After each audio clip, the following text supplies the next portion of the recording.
Halo, apa kabar kalian semua? Saya harap kabar kalian semua baik-baik saja. Oke teman-teman, kali ini Mimin Sulaiman LS akan melanjutkan kembali sebuah alur cerita film yang berjudul Dulu Kantinan Season 1 episode 8. Jadi seperti apakah ya teman-teman kelanjutan dari film ini? Langsung saja kita ke alur cerita filmnya.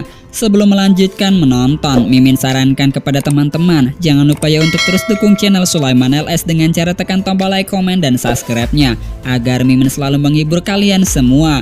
Dan selamat menikmati dan enjoy. Jadi di episode 8 ini, Ausike yang menjadi korban pertama dari seseorang yang menantang anak murid dari Akademi Silanke. Ausike sangat ketakutan ketika berhadapan langsung dengannya. Saat itu Tangsan mencoba untuk menolong Ausike, namun serangannya yang dilayangkan Tangsan berhasil ditangkis.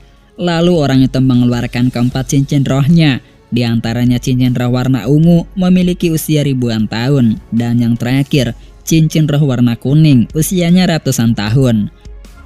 Lalu Tangsan, Xiaowu, dan salah satu orang perempuan juga ikut berpartisipasi untuk melawan orang yang membenci Akademi Silanke. Seketika itu mereka bertiga langsung menyerang lawannya. Namun di sini serangan ketiganya tidak ada yang berhasil melukainya. Mereka bertiga, terutama Xiaowu dan Tangsan, saling berkolaborasi untuk menyatukan kekuatannya untuk melawan musuhnya.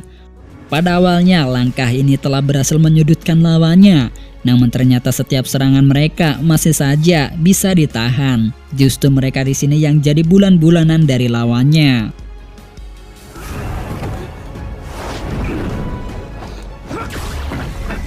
Lalu di sini Tangsan sangat murka ketika Xiaowu yang telah dianggap sebagai adiknya telah dilukai. Sontak Tangsan langsung mengeluarkan teknik rahasianya.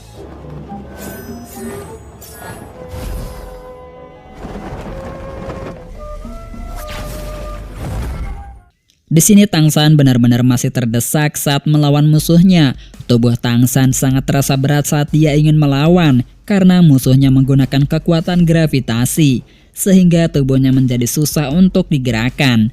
Nah, untuk yang pertama kalinya, di sini Tangsan mengeluarkan palu Haotian, palu legendaris. Seketika itu lawannya langsung terpental. Kemudian Tangsan langsung menyerangnya, namun serangannya langsung ditangkis oleh lawannya. Ternyata di sini lawannya mempunyai 7 cincin roh, atau bisa disebut juga dengan Master Roh Mulia.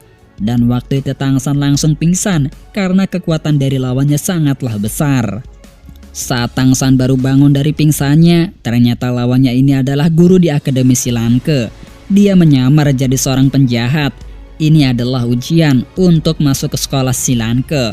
Orang tersebut bernama Guru Zawuji. Dia sengaja membuat rencana ini bersama para anak muridnya untuk membuat ujian kepada para anak murid yang baru masuk di Akademi Silanke. Dia ingin menguji keberanian anak murid yang baru masuk untuk menentukan murid-murid yang layak untuk menjadi anggota Silanke. Namun Guru Zawuji ini dia tidak mengajar di sekolah Silanke karena sekolah Silanke masih kekurangan upah untuk menggaji para guru pengajar. Otomatis Zawuji di sini hanya sekedar membantu sekolah Silanke untuk menjalankan tes kepada anak murid baru yang masuk ke Akademi Silanke. Selanjutnya, perempuan yang selalu terobsesi dengan Dai Mubai. Dia menantang Dai Mubai kembali untuk bertarung dengannya.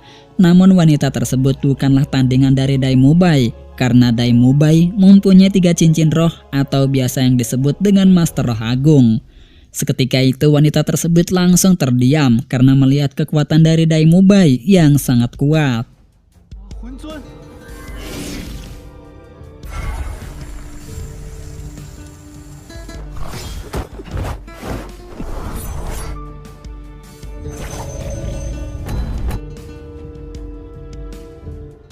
Berikutnya di pagi harinya, murid-murid baru dari Silanke sudah berada di sekolah. Inilah sekolah Silanke, tempat di mana orang-orang aneh tinggal. Jadi di sekolah Akademi Silanke ini, para warga rumah warga bergabung dengan sekolah Akademi Silanke.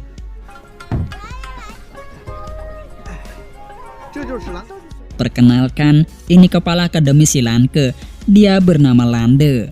Jadi kepala sekolah menjelaskan kepada muridnya Mengapa mereka memilih sekolah Silanke dekat dengan rumah warga?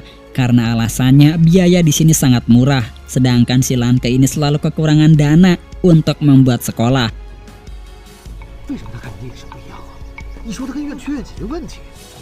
Makanya Lande menyewa sekolah dekat dengan rumah warga karena biayanya sangat murah dan sangat terjangkau.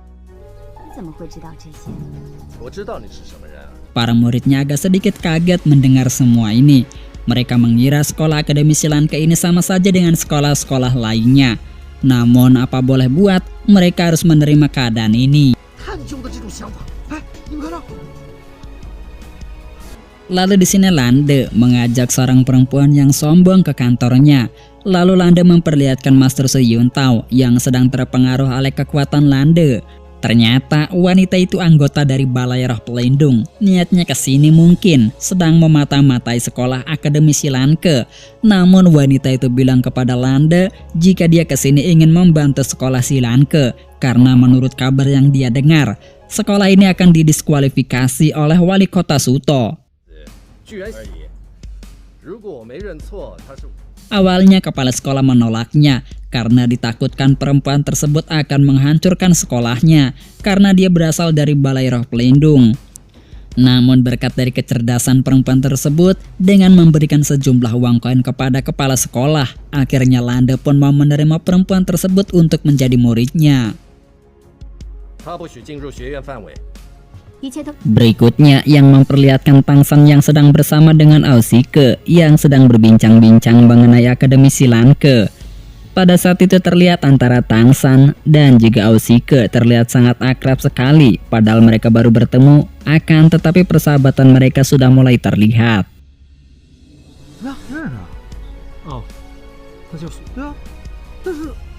Bahkan di sini tak henti-hentinya Ausike selalu memberikan semua pertanyaan-pertanyaan kepada Tangsan yang ingin tahu lebih jauh mengenai Akademi Silanke yang terkenal dengan orang-orang aneh.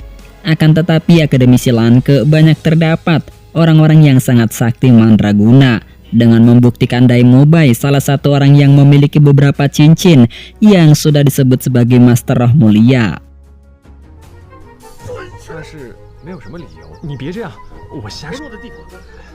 Kemudian setelah mereka berbincang-bincang, terlihat Tangsan, Xiaowu dan juga Ausike sedang berada di luar.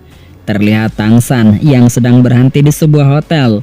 Lagi-lagi Ausike pun selalu memulai perbincangan terlebih dahulu dengan Tangsan. Ada kemungkinan besar nantinya hubungan Tangsan dan Ausike akan semakin lebih erat lagi.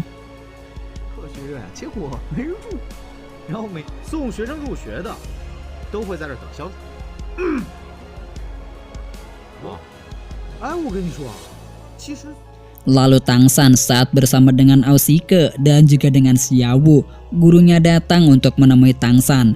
Gurunya berpesan kepada Tangsan agar selalu berhati-hati karena ketika Tangsan telah mendaftar di penginapan Mawar, dia melihat ada anggota Balai Roh Pelindung yang juga datang untuk mendaftar di sekolah Akademi Silanke.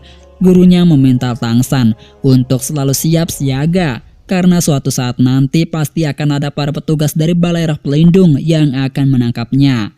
Karena menurut gurunya, surat penangkapan atas nama Tangsan dan dirinya terlibat perseteruan antara Xiao Chen-nya masih juga belum ditutup.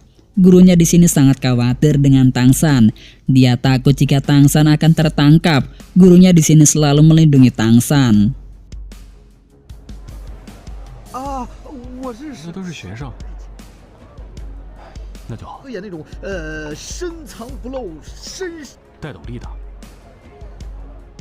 Lalu cerita film Dolo Kontinen episode 8 pun telah berakhir. Hanya sampai di sini saja. Mimin ucapkan terima kasih banyak kepada teman-teman yang selalu hadir dan standby di channel Sulaiman LS. Sebelumnya, jangan lupa untuk terus dukung channel Sulaiman LS dengan cara tekan tombol like, komen, dan subscribe-nya. Dan juga share ke teman-teman kalian semua, agar Mimin selalu semangat untuk menghibur kalian. Dan sampai jumpa kembali di alur cerita film selanjutnya. Bye-bye.